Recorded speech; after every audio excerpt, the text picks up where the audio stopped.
and welcome to our StreamYard Industry Showcase. This month, we're going to focus on educators and course creators. My name is Presley Renner, and I'm tuning in here from Chicago, Illinois. We love seeing in the comments where you're tuning in from, so please let us know. So I am a live event producer and StreamYard specialist.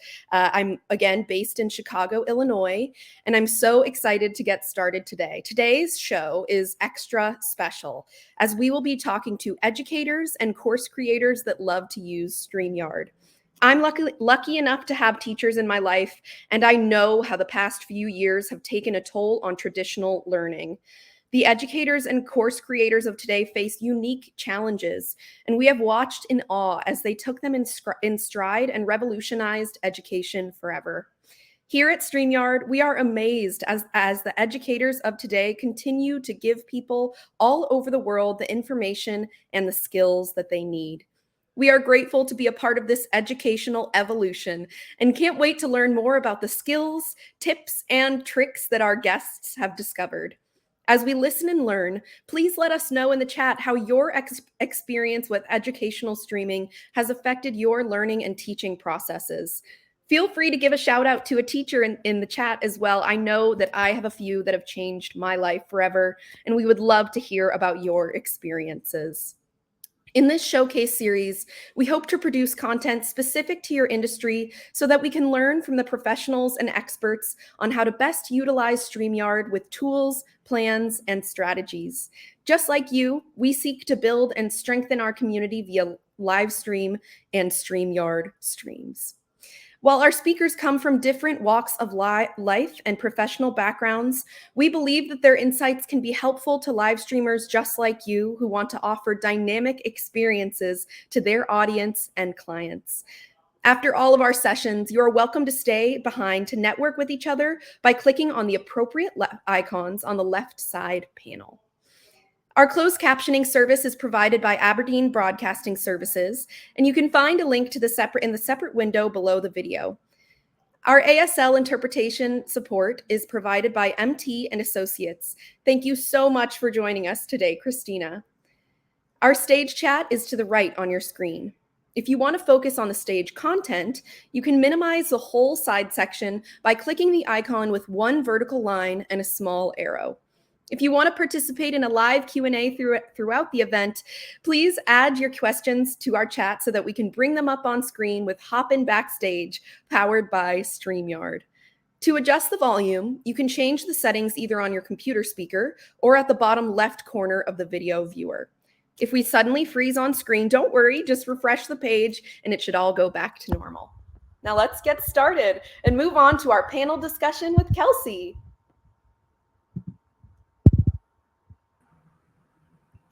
Hello. Thanks so much for the awesome intro, Presley. Really appreciate it. And welcome everyone to the StreamYard Industry Showcase. We have such an amazing panel of speakers here and ready to dive into some amazing content about education and course creation, specifically using StreamYard and using the live streaming as a tool. So I'm really excited to dive in. Before we get started, I just want to introduce myself. For those of you who don't know me, my name is Kelsey Bentz. I work on the StreamYard team here as the head of production, and I have been with StreamYard since April of 2020. So it's been a really amazing journey the last 2 years with the StreamYard platform, and it's been such an honor to be with the company as it has grown and evolved. And I'm so excited to be hosting this panel discussion today. So we are joined by a few amazing panelists today. And so I'm going to introduce each of them so that you get a little bit of context about who they are, where they're from, and what they're all about. And then we're going to dive into an amazing conversation today. So my first panelist, excuse me, I'm in New York City. So if you hear any background noises, you know why. So my first panelist is Johan Leitet. He is a lecturer at the Department of Computer Science and Media Technology at Linnaeus University in Sweden. So he's been working in education for 20 plus years, mainly teaching computer science classes in programming, network technology, and web technology. He's the manager for one of the most popular IT programs in Sweden, which is the web programming program at Linnaeus University in Kalmar. So I would love to bring Johan up on screen. Hi, Johan. Nice to see you. Hello, Kelsey. Thank you. Thank you for inviting me, and hello to everybody. I should say good evening, actually, because it's 6 p.m. here in Sweden now. Oh my gosh, you're so right. That's one of the amazing things about StreamYard is that we can all be live together, but we're in totally different time zones. I'm, in New York time. We have people on the West Coast. We have you in Sweden. So thanks so much for being here and spending your evening with us. Our next panelist is Dimi Papadimitri. Dimi is a lifestyle marketing manager at Teachable. She's been in marketing for 5 years. She started her career at IBM as a strategy consultant, working with teams in Japan, China, and India. In 2017, she quit her job and moved to Berlin to pursue a master's degree and made a career shift to digital marketing. She became a project manager for fashion campaigns at one of Europe's largest e-commerce companies, collaborating with over 17 European markets. Now she creates strategies for and project manages Teachable's biggest campaigns that focus on new customer acquisition. When she's not managing campaigns, Dimi is traveling the world and adding on to her list of 25 plus countries visited. That's insane. You can find her campaign work and travels on Instagram. So welcome, Dimi. Thanks so much for being with us. Let's bring her up. Hello. Oh, hey. I so relate to you with the New York noises. I'm in New York also. And I'm like, what if I hear a car honking during my session? So it's unavoidable. And I'm so glad that you share that struggle. Okay, so our next amazing panelist is Louise Pertus. Louise is the founding member of Global GEG, tech integration specialist. He's a geek and an all-around nice guy. He's been in education for over 20 years. He's had to teach children of former students. That's when you know that you are, really established in your career. He's a Google certified educator, trainer, and innovator. He's also a WeVideo ambassador, an Apple teacher, and a few more certifications in there somewhere. His day job is as a technology integration specialist, and in his spare time, spare in quotes, might I add, he's one of the many amazing people at Global GEG, which he co-founded with the best 5 friends he's never actually met in person. Isn't that the life of tech? They managed to create a community of like-minded wackos and constantly work to make the world a better and smaller place. Let's bring up Louise. Thanks so much for being here. Can't wait to get into it with you, Louise. All right. And finally, our last but certainly not least panelist is Erica Terry. Erica is the founder of Healthy, Wealthy Educators. She's a podcast host and virtual event coordinator for Teacher Goals. Erica is a 20-year educator with experience as Chief Academic Officer, Director of Federal Programs, high school science teacher, and an educational consultant. She's the host of the Teacher Goals podcast, author of Classroom to CEO in 30 Days, Jumpstart Your Planning Period with Self-Care Journal, and founder of Healthy, Wealthy Educators, where she provides actionable tools and resources that empower you to live a healthy lifestyle and build generational wealth by creating multiple streams of income. Oh, that's so interesting. I can't wait to chat about that. While inspiring educators to create a life they love, it embodies her professional passion. Her husband, Melvin, and daughter, Ava, are the driving force and greatest blessings in her life. Let's bring up Erica. Hello. Hello. How are you? So glad to be here. Thank you. Thanks so much for joining us. We are so excited to jump in. Okay, so we have, now that you've heard everyone's bios, for those of you who are watching, you see now that we are joined by some really, really amazing educators and course creators. So let's just jump right in. I want to kind of break the ice a little bit with some fun facts. So I want to start with, what is the most memorable live show or event that each of you has done? Let's start with Johan. Then I need to go with the 24-hour live stream we did last summer in the course. We had a course in IoT, Internet of Things, applied Internet of Things, actually. We had this 24-hour stream with, we used StreamYard, of course, and we had like mobile setups everywhere. We had teachers and students from all over Europe.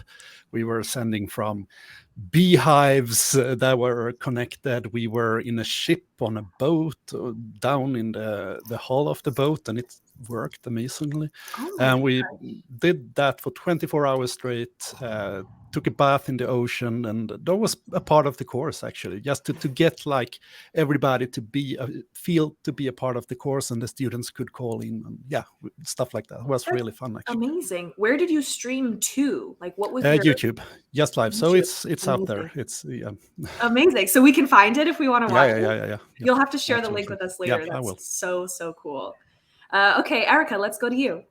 I don't know how I come behind 24 hours of streaming, but I would just say a couple of weeks ago, educators all over the world have been stressed out so much from the pandemic and everything that has happened afterwards. And so a couple of weeks ago, we hosted the Teacher Goes conference, and we had comedians. And when I say like just being able to laugh, like from your gut, those good belly laughs, it was so refreshing, and everyone had a great time. So I would say my most recent 2 weeks ago, Teacher Goes conference, and just being able to laugh was such a joy in these times.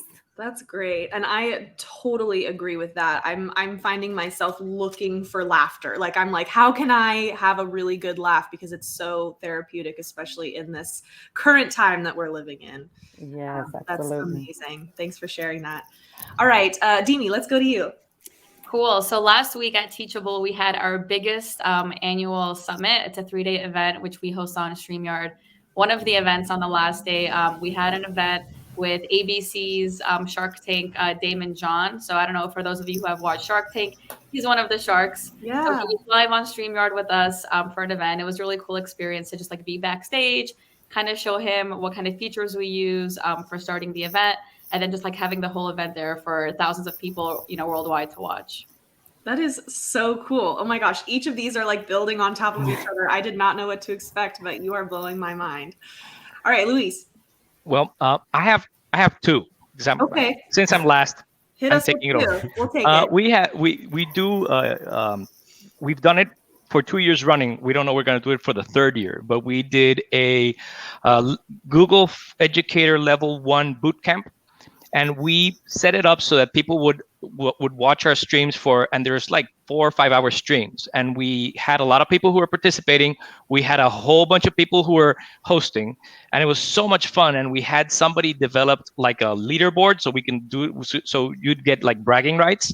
It was so much fun. But the one that I really enjoyed a lot is we do themed training. So last year we did a Halloween themed one, and we did Harry Potter, teaching teachers how to use Google Sheets, but using like all the formulas and stuff were disguised as incantations and potions and stuff. It was lots and lots of fun. And we used the green screen feature, so we were like in Hogwarts and stuff. So it was so much fun. Yes. Okay. The Google Sheets course is so relevant. I think I need to take something like that because I just have recently started using Google Sheets and it's hard. No, it isn't. People are afraid of it. It's all little calculators all in a row. It's really easy to use. I know. I'm sure it's like if you just learn it, it's easy. But to me, it's daunting. So maybe I'll check out that course. Please do. Okay, so that was such a good starter to our panel. Just for those of you who are watching, I just want to let you know that we will have time for Q&A at the end of this panel. So we're going to go through a ton of questions. It's going to be really in-depth, but at any time, just drop your questions and comments in the chat because we will be able to come back to those and address them at the end of the panel. So whatever you're curious about, let us know and we will get to it. Okay, before we jump into like the meaty content here, I want another fun fact. So do each of you, could you share a routine or a mantra that you might have or do before you go live? Well, what we usually do is we all hang out backstage before everything starts and like we agree on what to do beforehand and who's going to be the person, because normally we share hosting, but somebody has to be the button pusher. So true. And then we all say, we all tell each other to break a leg, wish everybody luck, and then just like take everybody off the screen and wait till everything goes wrong at times. But it's so much fun. Wait till it goes wrong. That's cool. I like that. Devi, what about you? We'll just go this way again. Yeah, so we have a countdown feature that we always use before every event, and it's kind of like the hype moment for all of the attendees. So I'm the button pusher in my organization when it comes to StreamYard. So before I push the button, I tell everyone, okay, guys, I'm removing you from the stream. See you backstage. We'll like do a thumbs up backstage to make sure everyone's good. Start the countdown, and that's when everyone's really getting hyped backstage for like the start of the event. Does it have special music to it? I'm not sure if it's the one that comes with StreamYard. There's like a 30-second countdown with music. Yeah. So that's the one that we use, and we love it. We use it for every session we have. That's great. Yeah, that one is built into the StreamYard platform. So anyone who is a StreamYard user, you have access to that 30-second countdown that you can put at the beginning of your streams, kind of like helps get everyone in the zone. I love that, Demi. Thanks for sharing. Of course. All right, Johan, let's go to you. Yeah, so I before we had like this big setup that was really hard to manage, and we had to go in like half an hour before and make sure everything worked, test the sound and do all those stuff.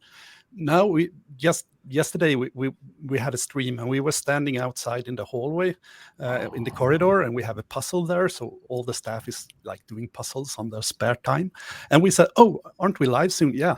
Oh, well, it's 5 minutes. It's cool. So then we could just go in and we go live. And I love the ideas that I've heard. I just love not to be too planned.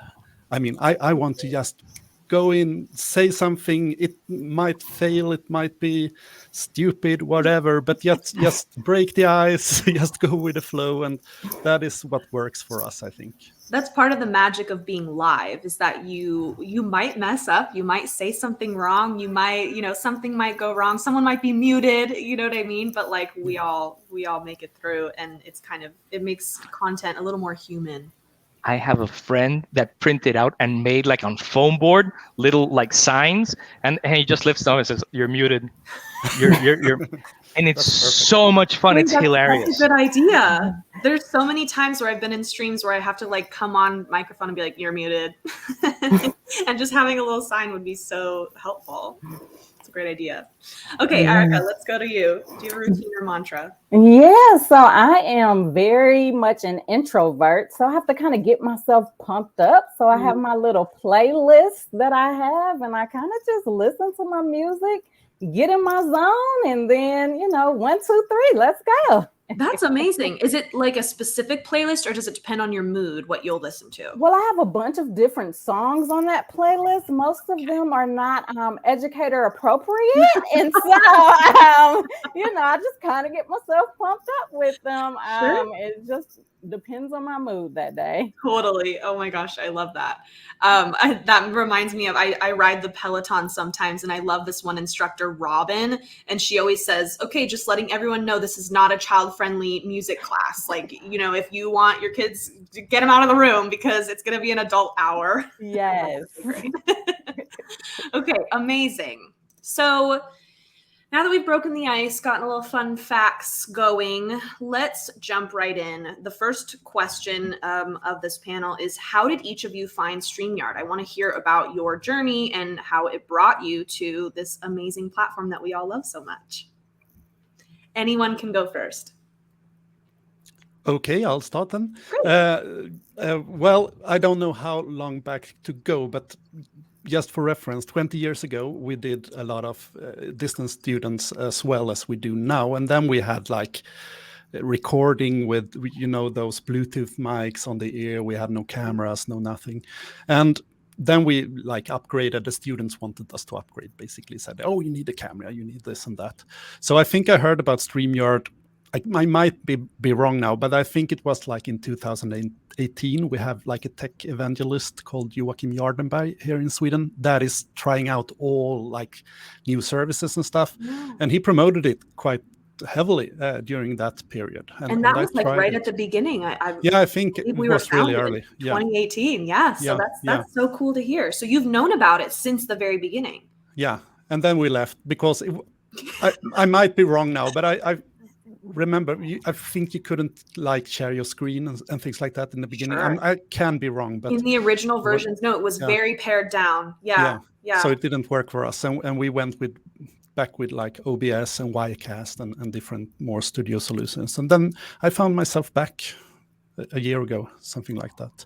That's very exciting. And now you're one of our business users, if I'm not mistaken. Yes, you're on our business So plan. we are using it for more or less the whole department in computer science as of right now. Yeah. Wonderful. Okay, that's awesome. Thanks for sharing that. Who wants to go next? I can go. So for us at Teachable, we have a lot of live events throughout the year with different creators. So we needed something that could integrate really smoothly with YouTube, and StreamYard was the tool. So one of my colleagues, Jess Couture, she even has her own podcast now. She's just great at doing like these webinars and live events and finding tools to use them. So she found StreamYard, told us about it, and then we just continued using it for our live events. And I feel like we're going to probably be using them in the long future too, because it's just so easy to use for not only the organizers, but for people that are presenting live. It's just like very seamless. We have so many cool functionality tools that we've been using. So it's definitely our go-to tool. Great. I'm happy to hear that. For us, when COVID started, we started doing like little get-togethers among certified innovators that we got to talking, and somebody would say, "Oh, I know Data Studio, or I know Sheets, or whatever." So we meet up, and then that person would like share their insight, or they'd give us tips, or they teach us how to use stuff, and we quickly grew out of how many people we could stuff in a meet.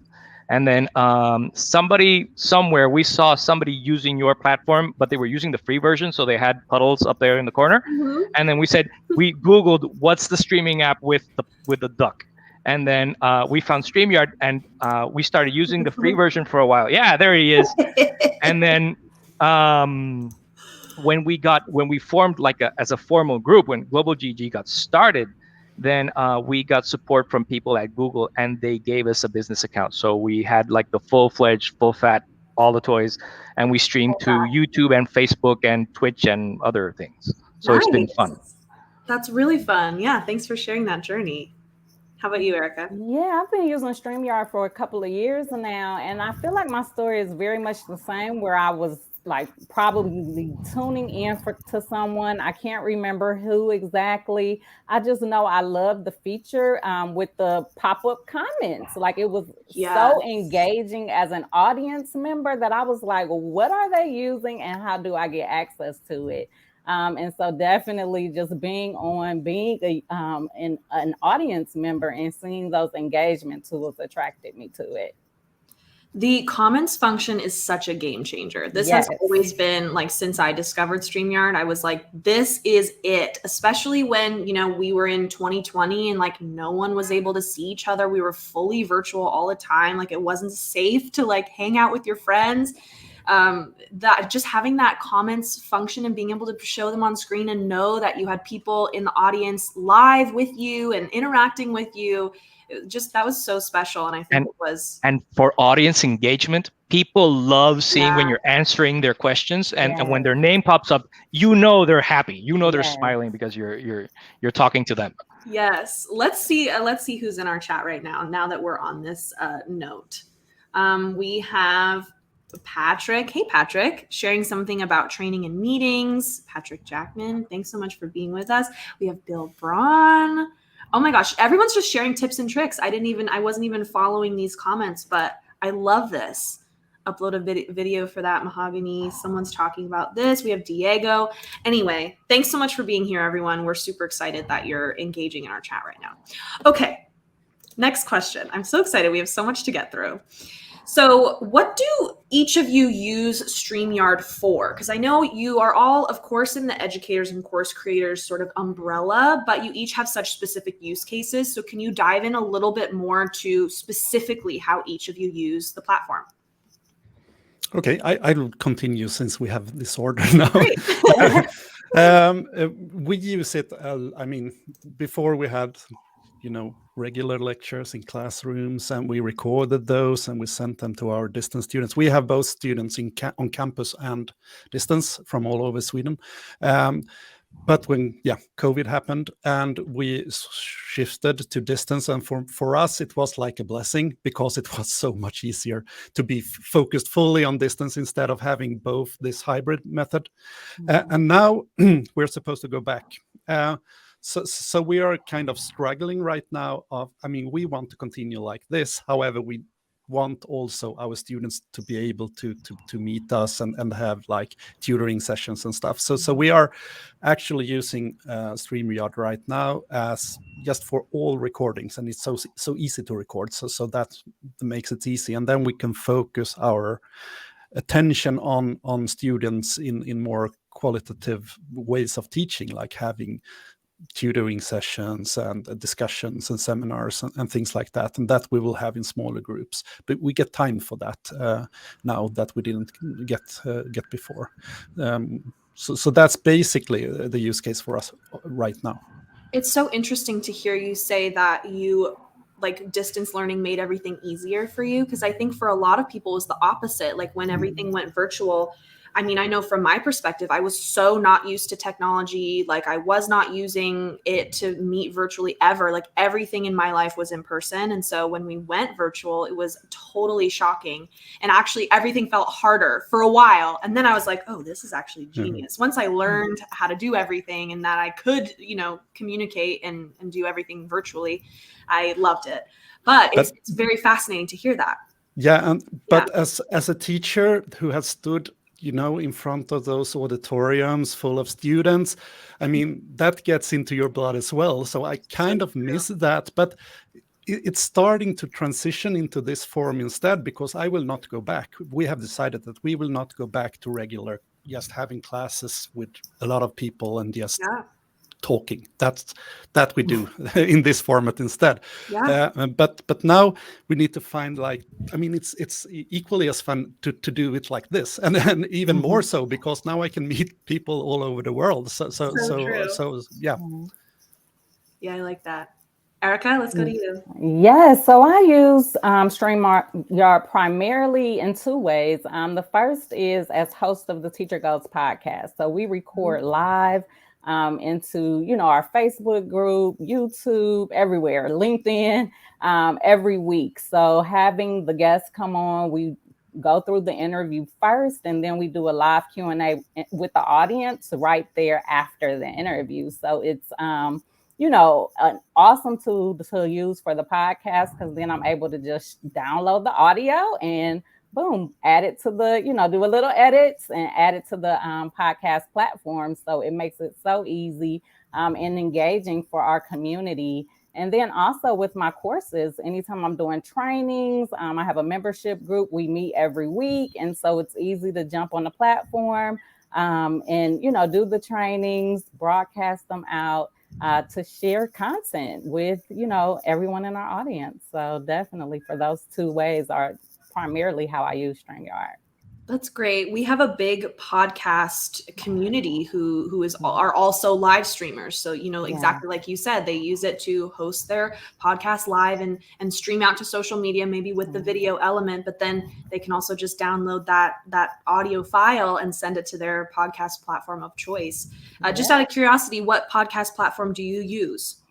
Well, we use Buzzsprout as our platform where we upload it, but then we're everywhere: Apple, Google, Spotify, all of the platforms, all of the places. Yeah, maximum reach. I love to hear that. That's great. Demi, what about you? Yeah, so for us at Teachable, so we're a course creation platform. We have hundreds of thousands of users worldwide. So virtual has always been a thing that we were doing even before the pandemic. But how we use StreamYard is we have a lot of educational content, trainings, webinars that we have on a regular basis for our users to kind of teach them how to use the platform and kind of guiding them through the process of like monetizing their knowledge and creating that second revenue stream. But a great feature that we really love at StreamYard is the replay. So once you have a live event, taking that replay and providing it to anyone who was not able to join live, for example. So that's been a key feature, just because, working with different time zones, just as we are now, looks like we're pretty international. It's hard to get everyone at the same time. So having that replay feature has been super critical, but also being able to play pre-recorded content on a broadcast basis, getting that video done once and then playing it multiple times and just making it very accessible for people in all time zones. So it's mostly for these educational events, webinars that we have, Q&As with the team at Teachable, any kind of like events that we do have, we use StreamYard for it and just like connect it to our YouTube. And the cool thing with that is that we So now we're getting into the technical aspect, but the way we use StreamYard is like we take the YouTube ID, we put it into like a custom Teachable page that people see with like a live chat. But whatever is being broadcast on StreamYard is also being broadcast on our YouTube. So we have audiences watching from 2 different places. So you're either watching from YouTube or you're watching from that custom page that we made, which is really cool. So you schedule your stream from StreamYard to your YouTube channel, and then once it creates the holding page, the link on YouTube, you take that URL and basically embed it in the Teachable site. Exactly. So cool. But you still make it accessible for both parties. So people can just watch on that YouTube, or they can do it via the Teachable site. Yeah. So it's being broadcast in 2 places, which also means we have 2 chats to monitor. So I have one like from YouTube coming in that I'm answering on the side. But then we have one on our Teachable page that like we have a team, like a really fantastic team answering questions for anyone that's, asking or like just participating in the chat. Sure. Oh, that's super cool. Yeah. Thanks for sharing that flow with us. All right, Luis. Last but not least. Luis. What we tend to do is we generally do lots of PD. We have professional development for those of you who aren't in the lingo. But what we generally tend to do is we also lend out our platform for other educators that want in on it. So we don't just stick to the people who belong to Global GEG, but we have an open platform. So people we have a sign up form somewhere on our website where people can go and sign up so that they can do their webinar and they can explain whatever, or they can share that thing that they need to get out there. So we have like a team, and we'll go through, if this is according to what we want or not, because we have had people who wanted to like trade in weird stuff. And then we had to convince them otherwise, or just say plain, no, we can't. But we do also like, every once in a while, we do little like group things, and StreamYard is so easy just to have a bunch of people on and have video and everything there, just load it up that you just click and stuff appears. So we have, we give out eventually, there's a couple of us do like a very good, remember John Krasinski's like a very good network, it had lots of G's in it. Yeah. We do the same thing, but with Global GEG. So it's like very good news for Global GEG. So it's very long. Nice. But we do that, and we celebrate members within the team who have done stuff that's interesting, or we just make fun of stuff that we already make fun of internally, and everything's out there. So, and we've done over 500 and some live streams in the last 2 years, and it's been insane, but it's been fun all the time. 500 in the last 2 years. That's like more than once a week, way more than once. That's a bit more. That's a bit almost like one every 3 days. Yeah. Holy crap. Oh my gosh. There was a while where I was doing 2 separate weekly live streams. So I was going live twice a week, and I was overwhelmed. I was like, this is a lot. Like, it takes a lot of commitment to create that much content. And fortunately, we have a lot of people who are willing to put up their free time, that's the other thing. We're all volunteers. We're not monetizing. We're not doing anything. We're just putting our content out there and just sharing, which is fun. Yeah, that is really fun. That brings me to the concept of consistency. Like, Erica, when you were talking about, you have multiple things that you do every week and you send it out to all your platforms and then you make it into a podcast. Like, it sounds like you have such a system and a routine for how you create your content, and consistency within that. And that's so important for, like growing and connecting with an audience. Absolutely. Yeah. Okay, so the next thing I want to jump into is something that a few of you have sort of touched on already, but the question is, was there a lot of gear shifting to go virtual? But some of you touched on that you were already virtual before, the pandemic, before everything went virtual, which is so interesting and unique, because I think the majority of content creators sort of shifted right when things, shut down or things needed to go virtual. But a lot of you have experience being virtual long before that and actually preferred it before that, like Johan, you were saying.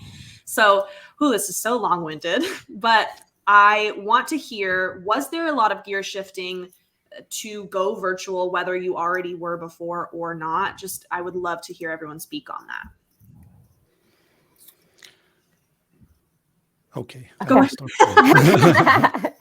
ahead.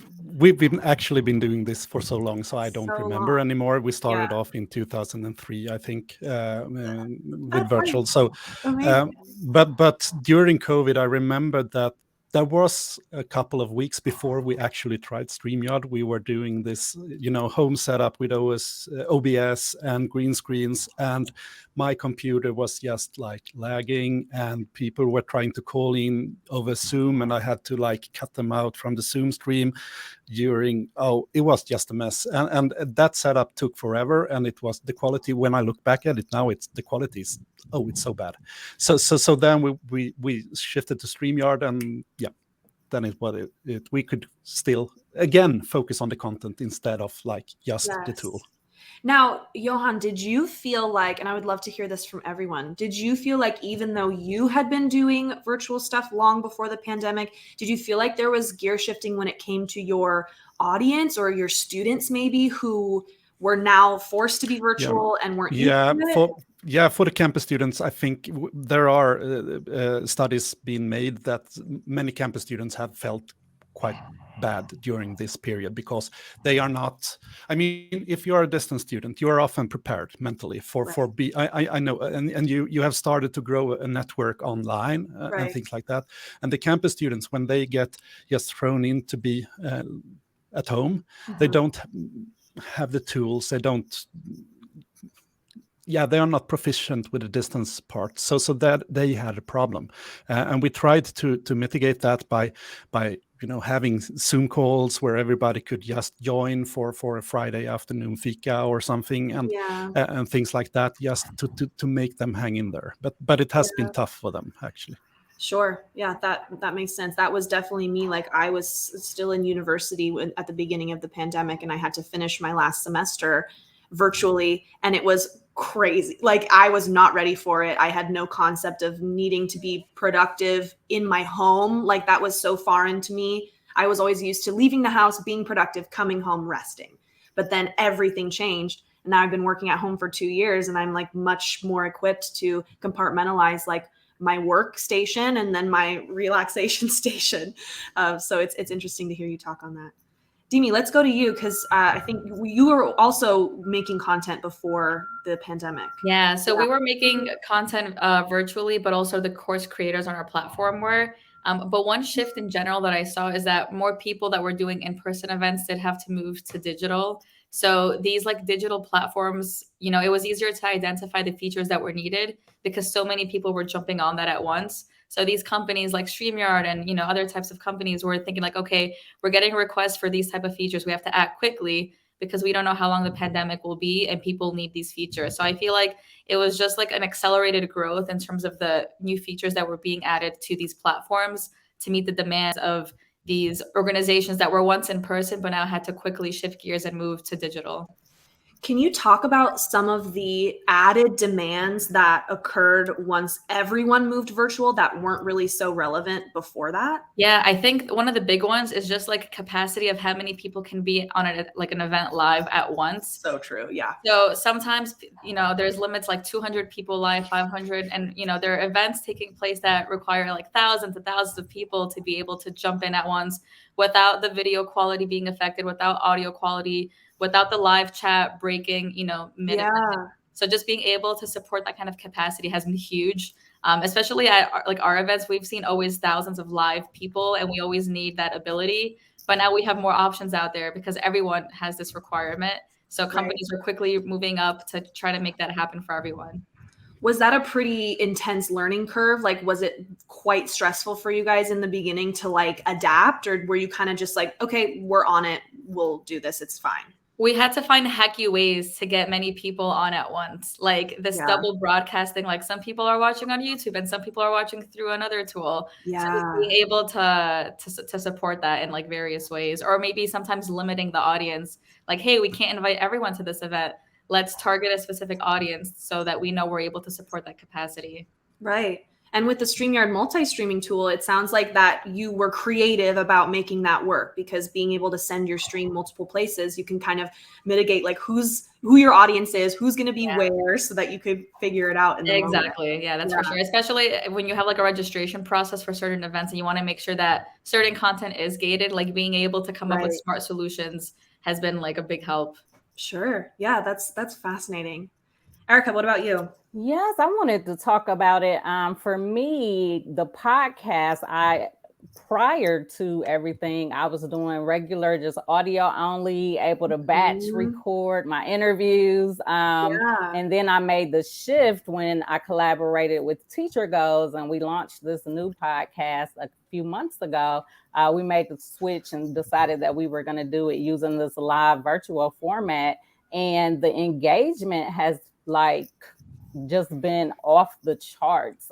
We decided in the very beginning that we were going to record all of our podcast episodes weekly before we even start marketing them on the different podcast platforms, because, you know, the rumors that people like to batch listen. So we wanted to have, you know, a nice amount of interviews there. And we just uploaded episode 10 today, and we're already like over 10,000 uploads, downloads, which, you know, and we have not promoted on any podcast. So that's literally just from using StreamYard and going live every week. And amazing. It's just, the audience engagement is like it's just so much more engaging using this format than the traditional audio podcast.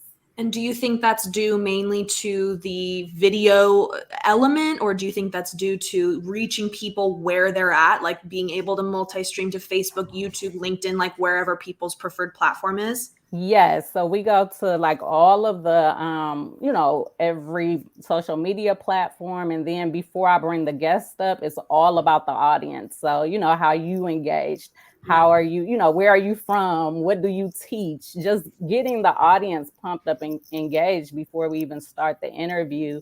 And then ending with them, I think just makes it like you start to see the same people showing up every week. And so they're really, you know, becoming more engaged in the community. Yeah, absolutely. That's really, really cool to hear. Yes. Yeah, thank you for sharing that.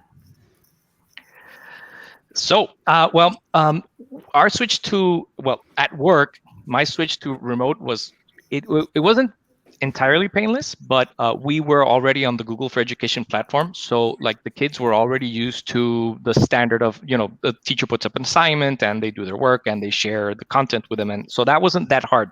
The hardest part was getting all the teachers caught up on how to handle like the virtual part of virtual learning, the whole, you know, getting on the video conference, sharing the screen, all those sorts of little things.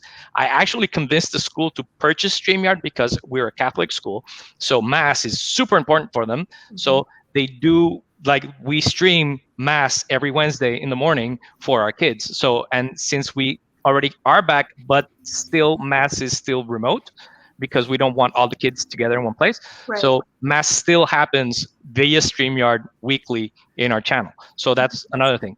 But Global GG, on the other hand, couldn't have happened without remote, because it all started because of our want to share information and stuff through a platform. So thankfully, due to being able to do video, being able to share screens, also people consider this like real PD, and we give out certificates when people attend our webinars, and they have like hours, and they can present that to their admin people if they decide to take it, and they know how many hours they spent on PD.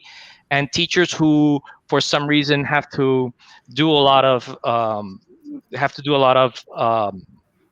commuting, we also strip the audio and stick it up on Anchor, and so they can listen to what we've been talking to, even if they are missing the video aspect, and they can always hop on YouTube and watch whatever it is that we were doing.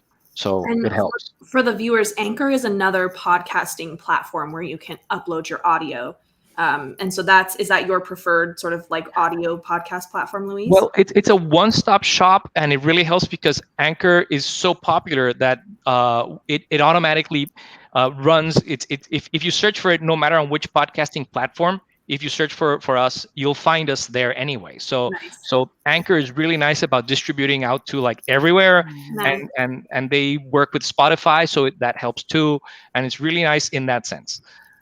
Just as a standalone platform, I'm not really experienced with it much, but as like a channel to get our information out, it's wonderful. Right. Yeah. And that's how I've heard a lot of the StreamYard users who also double as podcasters. I've heard a lot of them have utilized Anchor in the past. But Luis, it sounds like when you made the shift to virtual, that it was a bigger shift for the teachers or maybe the, you know, the older people, the adults, than it was for the kids. Oh yeah, which is our kids. The biggest problem with the kids was the little ones, which is we do from nursery, which is 3-year-olds, all the way up to 12th grade. So the smaller kids were having bigger issues, and their class times were reduced. So it wasn't that bad, but we did have to ask parents a big push to get parents in with the kids, so that they would help out with all the technical issues and getting started. After a couple of months, the kids would, I'm not saying run on their own, but it would be a lot less of a hassle. Yeah. And as many people who do professional development will know, usually teachers are harder to teach than kids. So yes, getting teachers to do, you know, to accept this new normal was interesting, but we did it really well, and I really love my teachers for having assumed that challenge and having walked all the way through it. And we were in our city, we were one of the few schools who actually transitioned really fast. We actually set up from PD to teachers to virtual in like a week, which was insane. Wow. That's really, really cool to hear.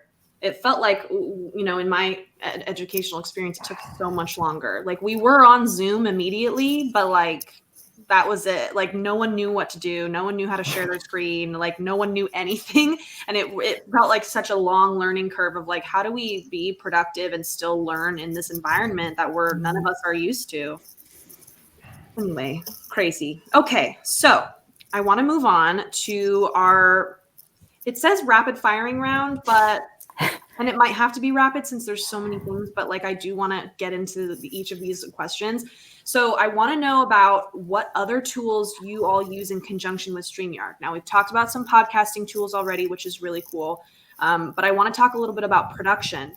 And Johan, specifically you, I know that you use the Stream Deck. So can you talk a little bit about your setup in terms of what you're using?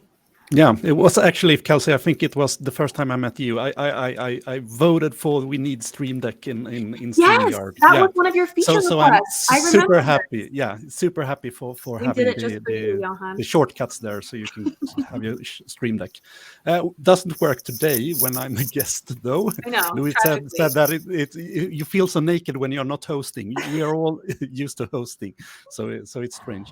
So yeah, I use that. Obviously, I have my mic and camera, and I have a green screen down here, but that is one thing we found during COVID, that we stepped away from green screens altogether, and I'm super glad that none of you have green screens, because you get this more personal, you know where the person is he or she at work, are they at home, and the students pick this up as well, and so we have stopped using green screens, basically. It's so interesting that you say that, because I have always believed the same thing ever since I started using virtual platforms. I would see people use virtual backgrounds, green screens, and there's something that makes it slightly less personal. And I couldn't quite put my finger on what that was, but I just knew that I preferred not to use it. And, in the last few months, StreamYard did release the virtual background feature. So you can use sort of a green screen function without needing to actually set up a green screen behind you, which is a great option. But I personally always opt not to use anything. So I definitely concur with what you said, Johan. You can have so much fun with a green screen. That's true. When we did the Harry Potter thing for Google Sheets, I had a green screen behind me, and I also had a green screen under me. So if I wanted to disappear, I'd just go poof, and then poof, I'd be gone, and it was so much fun. And then that sort of thing also, it's silly, but it goes with the theme, and it gives it a little So that was. Well, that's a really good perspective, Luis, because it totally fits the theme for that. That's so creative and clever. And another thing we do is, I usually I sometimes what I do is I duck out of the frame. So I go like this, and then I take a picture of what my camera is seeing, and then I use that as a green screen. And then since we have a shared StreamYard, so we have a hosting is shared, then other people have my background on theirs. So like, oh, we're visiting and Luis isn't here, but we're here. So we also play around with it. So it's like inside jokes. So it's also. I personally, I agree with Jonas, because I I don't like green screens, but sometimes they're like a Yeah.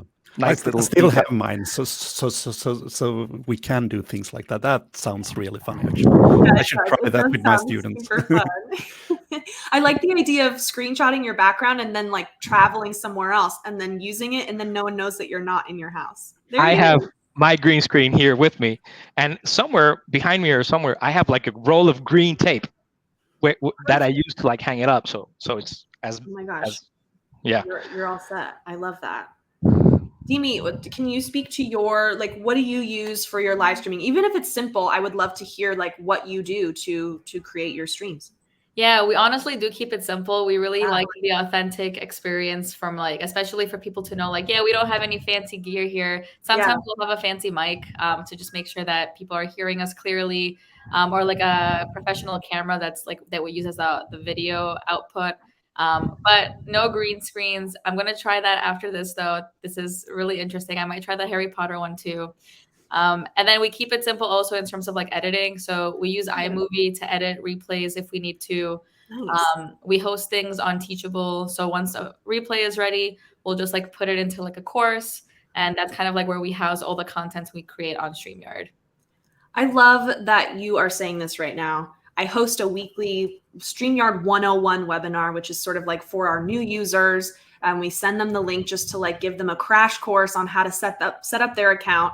And so it's really geared toward people who are new to streaming. And what I focus on, or what I emphasize in those weekly sessions, is even if you don't have, fancy equipment, or you don't have an external mic or whatever, just get started, because it's really about the content.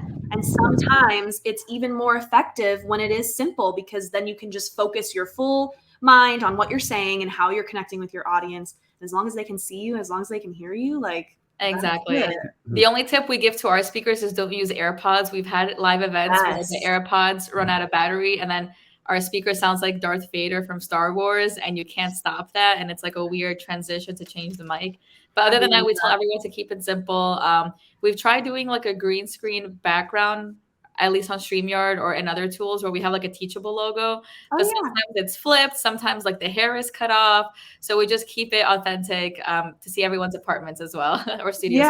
Yeah. And that's part of what's cool too, is like, I love seeing, where everyone's sitting and like what room they're in and how it affects, their personality a little bit. I think it's really cool. Like how we're all sitting here, I can kind of tell like what type of room everyone's sitting in. And, I'm in my living room, like my couch is there, it's kind of fun to see that for everyone.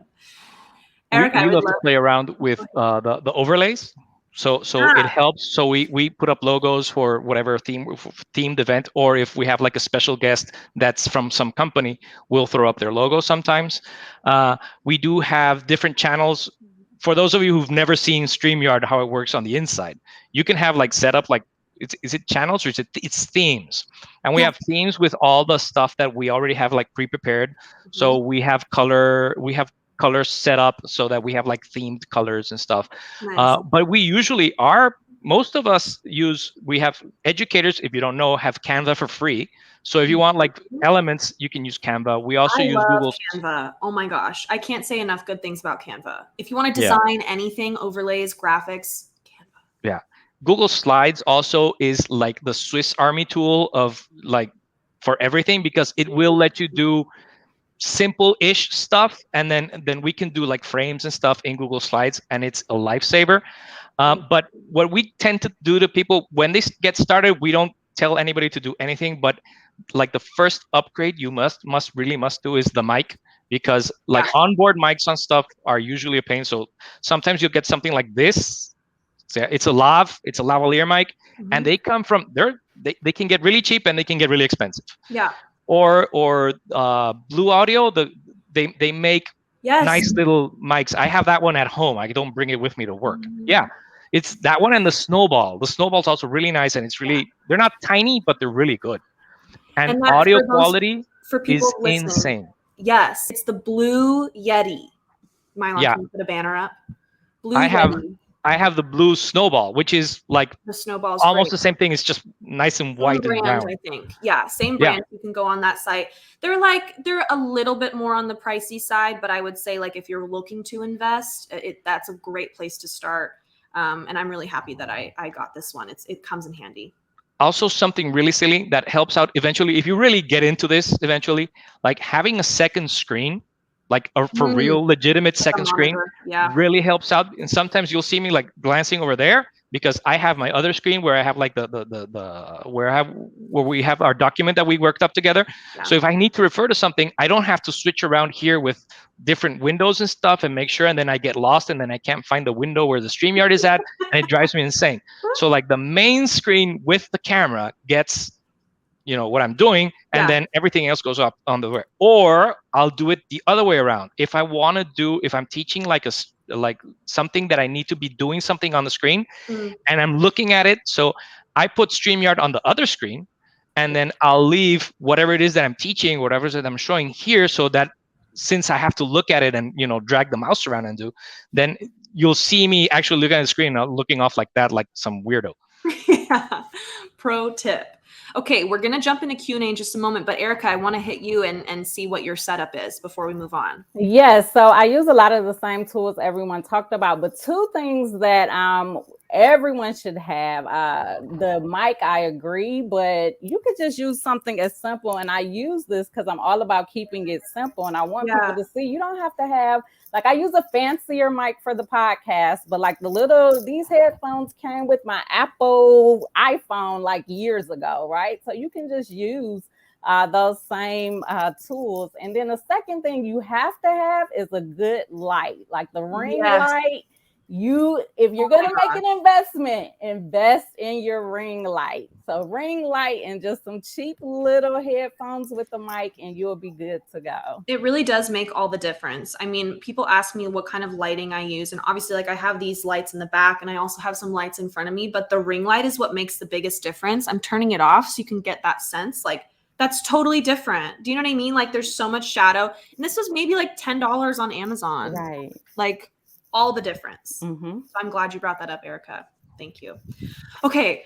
I must say one thing more, Cassie. When we are talking about technique and using a lot of stuff, sure. I'm taking a course in a net-based learning right now, and there is actually a study that shows that during the pandemic, that teachers that struggle with a technology during setup, like if you are having a problem getting mics to work and things like that, the students will actually think that you are worse at your subject than you are. So the students will have, I can't find a word, but they think less of you as a teacher just because you struggle with the technology. And that is also something that plays right into StreamYard, because it makes it easier to not have those problems.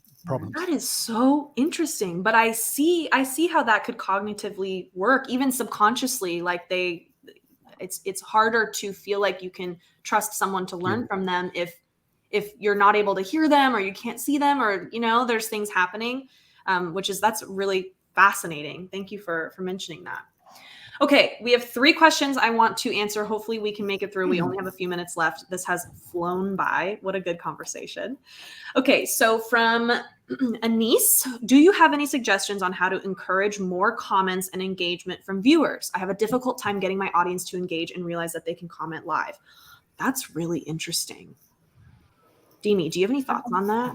Yeah, you read my mind. I was going to say, so whenever we start webinars, we always tell people, like, hey, let us know where you're tuning in from.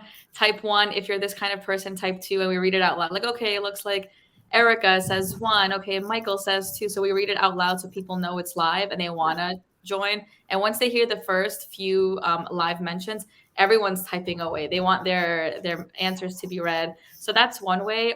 Another way is just asking people to share their socials. People really love to get like new followers. Ooh, They want to get LinkedIn connections. Like, hey, let us know what your LinkedIn is. Like, you know, invite everyone to connect. So everyone's going on their LinkedIn, copying and pasting their profiles and putting it in the chat when you ask for that. We've had a lot of success with, I don't know if you've seen them, on a scale of SpongeBob. And then they have like 1 through 10, and they have SpongeBob doing different faces or whatever. And then we just throw that up and said, on a scale of SpongeBob, how do you feel today? And we always get engagement. Always. Oh my gosh. And then cool. And then we pick up, there's tons of them. You look them up on Google, and there's oodles of stuff about on a scale of whatever. Yeah, and then it's really, really fun. Yeah. Oh, that's so smart. Absolutely. As educators in a classroom, you have to connect to real world. So you want to do the same thing with your audience.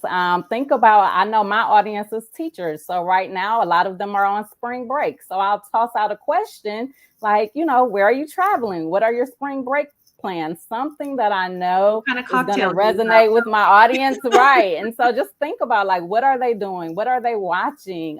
Really get in tune with your audience and just create a question that connects to what's really happening in their world, and then that will increase the engagement.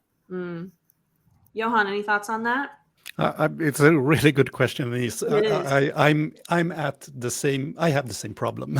Basically, I have super hard time getting the students to be engaged during lectures. Might be my fault, of course, but I'm trying.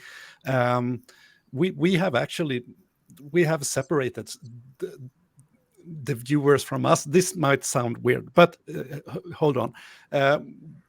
I do all my lectures together with a colleague. So we are always two when we do lectures. The traditional way is doing it like one professor and blah, blah, blah, blah.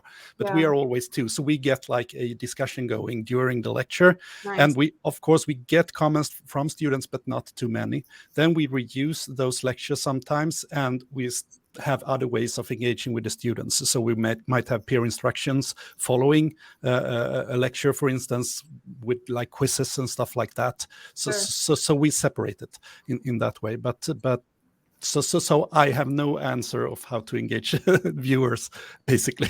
So it's good hard. Tips. I've written down SpongeBob and stuff here, so I will try it out. Yeah. Another thing that you have to bear in mind is bear in mind that between the stage and live, there's a gap. And then if you want people to interact, you need to give, you have to cut a beat so that you'll get answers. So if you're asking something, just pad, and then you'll come up with the answers so people feel that it's more dynamic. Because if not, if you answer, like we once tried doing like a Kahoot or one of those things, and the delay was so bad that everybody lost, and then it was a humongous disaster. And then we've had to like step that out. When we ask a question, we'll start doing, we'll start talking about other stuff like our experience. And then when we start getting the answers on next door, on the little comment thing, then we'll be able to pull up what we want to answer and stuff. So that's a really good point. I'm glad you brought this up, because there is usually there's a standard delay between StreamYard and wherever your destination is. Even the social sites, it's a few seconds. So it's really important to just sort of like you said, pad it and just wait a few seconds. Those comments will come in if you just sort of like believe that your viewers are with you. But that's been a learning curve for me as well, because in the live streams I do, it's very interactive with my audience. I'm asking them questions, and sometimes I'm like, okay, there's nothing happening, no one's answering, but then all the comments flood in at once when they all overcome that delay. Okay. So we only got to one question because this was such an engaging panel. So for the viewers, hopefully, I'm going to be hopping into the Hop-In event to engage with some of the comments and questions, and hopefully some of our panelists can as well. So I apologize if we didn't get to all the questions we liked, but I really hope that this panel was engaging for the viewers out there. Thank you so much for joining us. And to all of my beautiful, wonderful panelists, thank you so much for such an engaging and enriching conversation. Johan, Dimi, Luis, Erica, you all bring such a similar but from different perspectives. And I just think this curation of content creators here is amazing, like unmatched. I could not have asked for a better panel. So I just want to extend my gratitude on behalf of StreamYard to all of you. Sure. Anytime. Thanks for having us. So much. Thank you so much. Okay, we're going to transition into our giveaway now. So let's bring our lovely host Presley back on, and we'll say goodbye to our panelists. Bye, guys. Bye. Nice to meet you. Bye.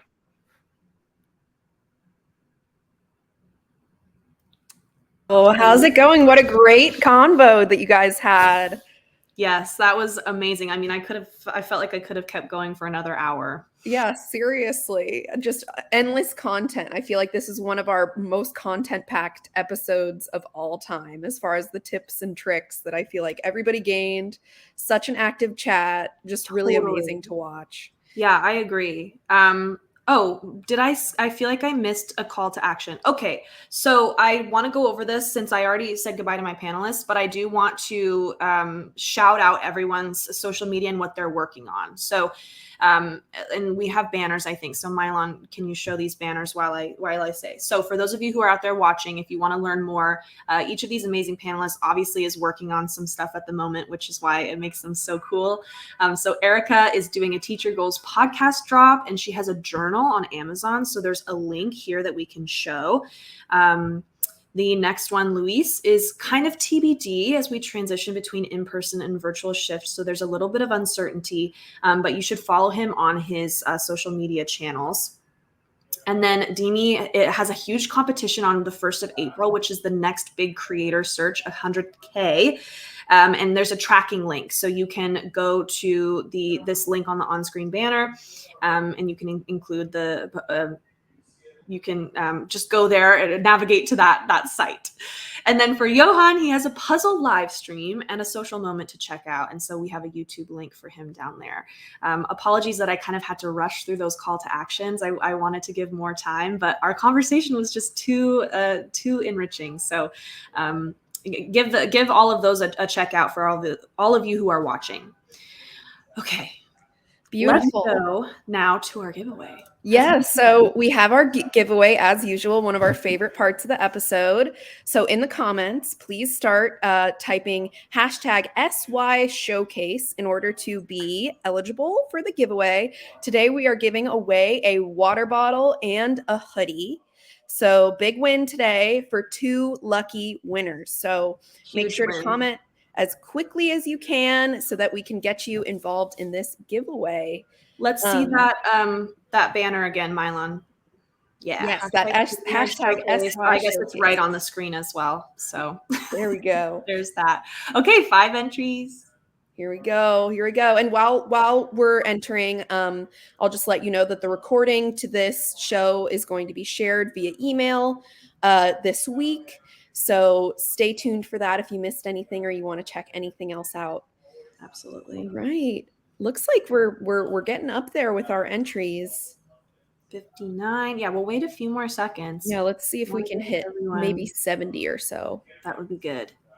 Ooh, it's so fast. So fast. A water bottle and a hoodie is like the perfect swag pack, I think. No, what a great package. The StreamYard hoodie is so cute. We redesigned it fairly recently because it used to be like a little StreamYard logo on the side, but now it's like it's sort of like the t-shirt but in hoodie version, which I like. Yeah, nice. Rocking that t-shirt today. Yes, have to rock the swag. All right, so I guess we should get started. Maybe let's hit draw. All right. Drum roll. Drum roll, please. Let's see who's our lucky winner. Nikki Johnson. Congrats. Congratulations, Nikki. So, Nikki, to claim your swag, just email us contact@streamyard.com and we'll get you hooked up. Contact@streamyard.com. Let's put that in a banner and throw that up. Congratulations, Nikki. I'm so happy for you. I hope it's enjoyable. Yeah, they're really soft too. I really like mine. Okay, yeah, there's the contact email. So Nikki, just shoot us an email. We will know who you are and we'll get that organized to send you your swag. Absolutely. Oh, we have another winner. Yep, right? We need one more winner. Okay, let's draw again. We need to draw one more time, see who it is.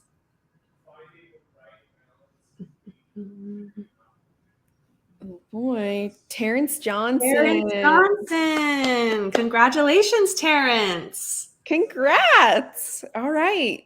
Well, and please email us again at contact@streamyard.com. We can get your info and send that over to you. Amazing. All right. Thanks again, everyone, for joining us today. I am so blown away. I was not expecting the conversation to be that good, and it really exceeded my expectations. So I hope that you all felt the same way. And I think we're sending everyone to networking now. So enjoy and have a great rest of your day and an upcoming weekend.